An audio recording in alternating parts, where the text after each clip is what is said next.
Finally, our final presentation is John Rumble, who is the Head of Environmental Research, Resource Planning at Hertfordshire County Council, and also the Vice Chair of the Association of Sustainable Drainage Authorities. So, John, over to you. Thanks, Jessie. Okay, if we go straight into the slides, please. Right. By way of a brief explanation, how does someone like me end up in a position like this? To be quite honest, just bad luck. I actually manage the LLFA at Hertfordshire, and I'm a planner by background. So, but knew a bit about climate change. So someone said when the county councils and LFAs were created, you know about climate change, you understand flooding, don't you? Go and do this. And if I'd known what I was signing up for, I'd probably remained a planner, but there you go. I'm quite fortunate in the sense that in the role that I've got, I actually manage the lead local flood authority, the SuDS function, but also biodiversity, archaeology, landscape, green infrastructure, et cetera, et cetera, et cetera. So kind of have a multitude of disciplines. If we can go to the next slide. Right, just wanted to add a little bit to what Hugh said earlier around some of the planning policy guidance. He's already talked to you about the MPPF, MPPG. I'd expect as the majority of planners on this call that you kind of know about those things. If you don't, you really need to. But there's also a couple of things around the drainage stuff that you perhaps should be aware of and maybe don't know about. There's something called the Non-Statutory Technical Standards for Sustainable Drainage. This is a piece of work that was done jointly with DEFRA to kind of put a framework around an assessment process around what would be suitable when you're assessing drainage proposals, and came out of issues around the decision not to implement Schedule 3 of the Flood and Water Management Act, but to do this through the planning process instead. What those standards actually do is kind of set down a set of assessment criteria that the LLFA will use to advise the planning authorities on the suitability of drainage proposals for major development. And by major development, again, I assume you all know, 10 units or more, 1,000 square meters is where the LLFAs are empowered to advise the local planning authorities. And I use the word advise. We are not the decision maker, the planning authority is the decision maker. Below that level, this stuff still applies, but the planning authority is expected to make its own determination. On top of that, there's something called the Design and Construction Guidance, which was produced by Water UK, only really been around in the last few months, but is there to allow the sewerage undertakers to effectively have standards for adoption of sustainable drainage systems. This is where there's a nuance around some of this, where some of these SuDS features are now considered to be applicable as sewers and allows the water companies to adopt them. I say allows, doesn't mean they absolutely have to, it doesn't mean the developer has to offer them for adoption, but also not all water companies, including one of the largest ones where I live and work, that doesn't accept the Water UK guidance and the Ofwat intention. So from a national policy point of view, there's some planning policy, there's some stuff around planning policy which guides the LLFAs, and there's also local policy. So for me, local plans, I've got 13. That includes all the various bits and pieces around both the 10 districts and the minerals and waste and et cetera, et cetera. Issues like strategic flood risk assessments, which for those of you that are in local plans and have done them, they are not a single point in time. They are supposed to be a living document that changes and evolves, but frequently end up as one, sort of a point in time with a little update on them, which means they come out of date pretty quickly. And for us in LLFAs, local flood risk management strategies, which is where we host our SuDS policies, and local surface water management plans, which is where we do the detailed work as LLFA to augment that national data. We can go to the next one, please. So non-statutory technical standards. Hugh kind of said I was going to do some of the technical stuff. I'll kind of whiz through this because it's really quite tedious, to be quite blunt. But basically looks at a bunch of standards around how we assess the suitability of what a developer proposes and puts forward. We're looking at making sure we don't exacerbate flood risk outside the development. That really means where water is being discharged to. we're looking at trying to manage peak flow control, particularly for greenfield developments and for urban and for brownfield developments. And that's about putting a number on the magnitude of water that needs to be managed. We're looking about volume control, again, about how much water. So peak flow control is about the rate of water, volume control is about the actual physical number. And for any of you that have been involved in any of this, those numbers get really big real quick and they can become really problematic. But fundamentally, we're there to manage flood risk within the development. And the key things that we look for is to have a drainage system that will accommodate what we call a 1 in 30 year rainfall event. Now, for the mathematical geeks around you, what that is a 3.33% annual exceedance probability of a rainfall event of that magnitude in any 1 year. What that means is it's historic data. It is not projecting data forward. It is looking at what's happened in the past, looking at frequency of rainfall events and applying a return period. So what we would expect to see on average every 30 years or 3.33% of the time in any 1 year. 1 in 100 is a 1% annual exceedance probability. And as Hugh mentioned earlier, we also apply a climate change factor to that. And that climate change factor is the relevant one for the lifetime of the development. Catherine mentioned earlier the kind of things that are going out beyond where flood re is. For us, the lifetime of residential is 100 years. And therefore, we apply a 40% uplift on management of water without any flooding outside of the site, up to a 1 in 100 year plus 40% for climate change. Now, for those of you that have seen the maps, that plus 40% starts to look an awful lot like a 1 in 1,000 year event. It is a very significant volume of rainfall. We're also supposed to look at exceedance flow. So when all else fails and you get beyond these events, where does that water go? How is it managed? Does it enter property? For the 1 in 30 year event, it must be contained within the system.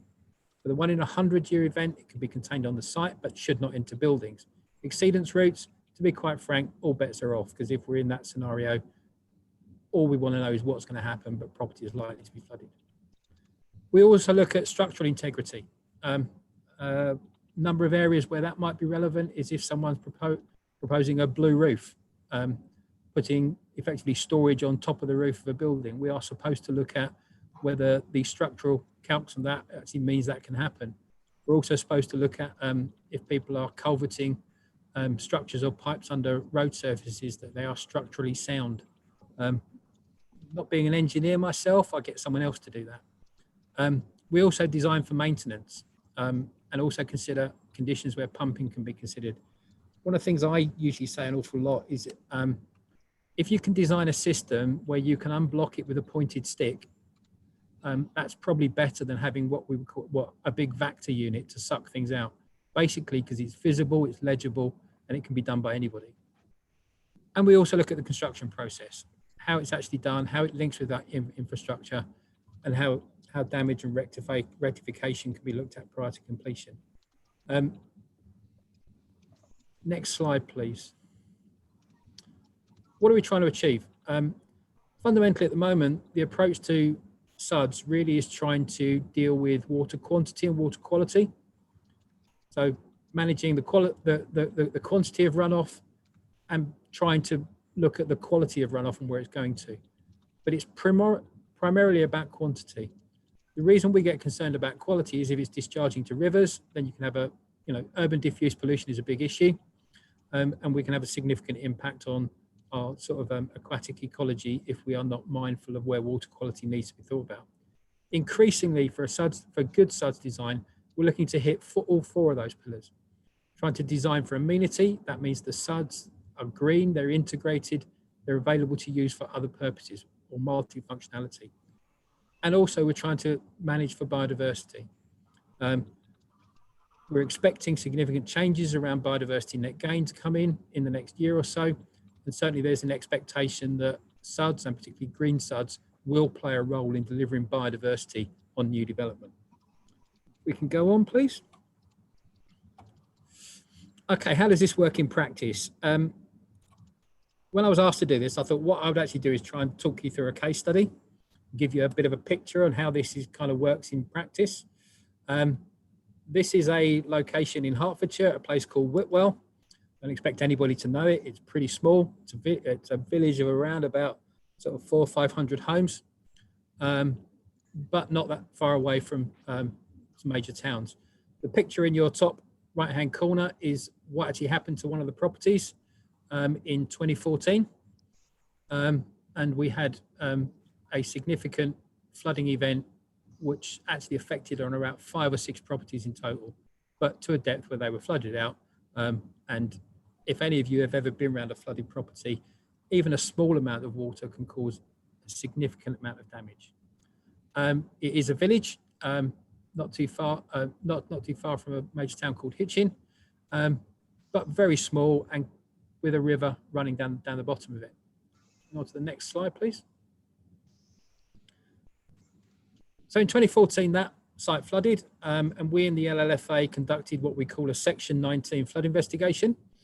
We have a statutory responsibility to investigate flooding incidents, to determine causes of flooding, and to see whether the relevant authorities did everything they would have been expected to do, and to see if there's any, and we also look in Hertfordshire as whether there's any reasonable solutions.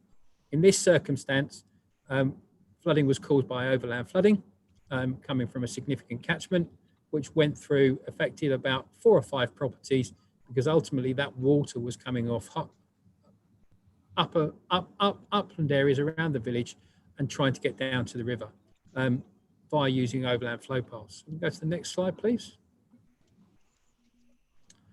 Now, significantly here, the actual area affected was tiny, but the surface water catchment for that area was quite wide. We'll come on to exactly how big in a little while, but it was a mixture of farmland runoff from tracks and access, and is a function both of the state of the land at the time. In 2014, the majority of the farmland and the ground was saturated. So what we actually ended up with was a 1 in 2 year rainfall event that actually virtually all of it came straight off because it couldn't go into the ground. What that meant was that water was flowing over the surface, down a reasonably steep incline through farmland, and then on into properties on its way down to the river.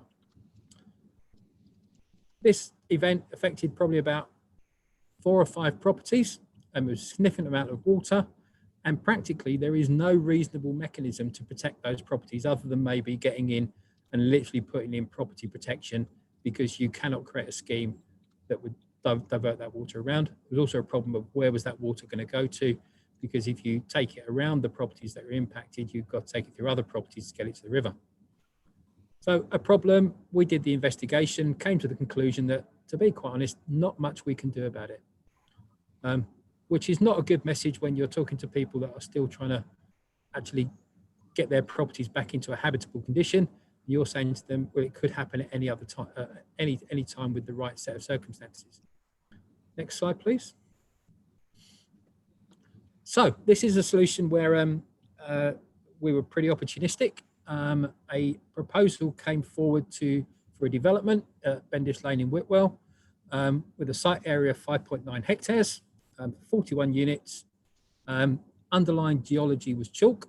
I'll say that that's quite significant in this location because chalk is quite good at infiltrating water, provided you can avoid the sinkholes that can happen. Close to the River Minram, but no direct connection. This village has no surface water sewers, which means there's no sewer system to discharge water into. So we had the overland flow route, and the small number of properties that were impacted were below the site in question. So no reasonable scheme could be put in place. The solution that we got to with the developer, because this wasn't something the village wanted, and the developer was looking to see how could they effectively get the local residents on side by providing betterment. What we were looking to do was to intercept them and manage the overland flow route, drain via SuDS through infiltration into the chalk, and thereby remove the downstream flood risk. So the scheme that came out of that, next slide, if you remember the slides properly. So the upland catchment above the site boundary, 67.7 hectares. That's significant because it leads to a fairly significant volume of water. The actual site itself, just 5.9 hectares. So we needed to look at a scheme that did two things. One, it actually managed the overland flow, and two, it actually met those standards for the site in itself. Next slide, please. I apologise about the layout of this, but it's the images I want to pay attention to rather than the words, because the words tend to be numbers about the volumes of water, but I won't go there. The scheme that we looked at and that we worked with the developer to achieve was based upon those 41 units. I think at this early stage, it might have been 45. They took some out. But you see in the top right-hand corner, a pond system, which is basically a basin taking the overland flow route, which will get routed to it, which then goes into the site's, discharges controlled into the site's surface water system, and ends up down in a bottom basin, which is sized to infiltrate the majority of the site. So we've got a scheme in two parts, one to manage the overland flow, and one to manage the site runoff with the discharge of the overland flow to ground. The good news around this scheme was, as I said, it wasn't 100% popular with local residents. They didn't really understand the issues around why you need to manage the overland flow. And interestingly, even the properties that were flooded actually objected to the scheme. I won't say it was the NIMBY attitude, but people really didn't want this happening close to them.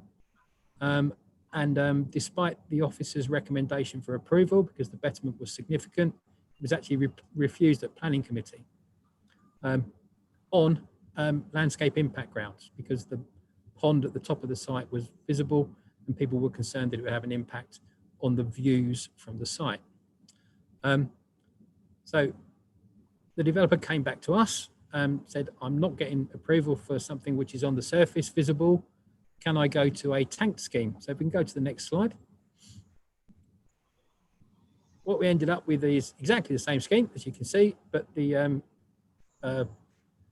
rectangular units you can see at the top there are effectively oversized pipes which would put all that volume of water underground.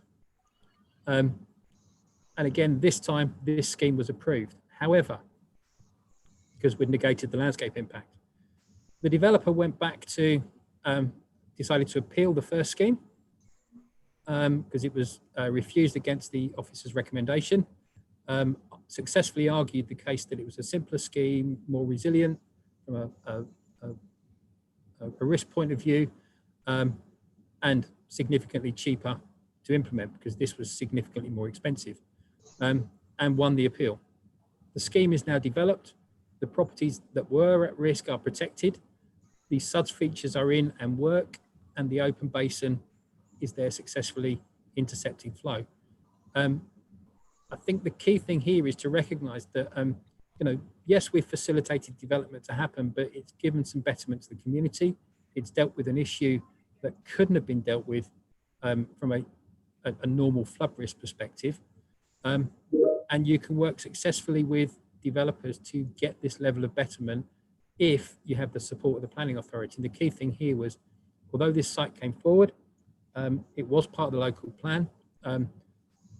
Local residents really didn't want it, a lot of local objection, but working successfully with the developer, we managed to get the scheme implemented.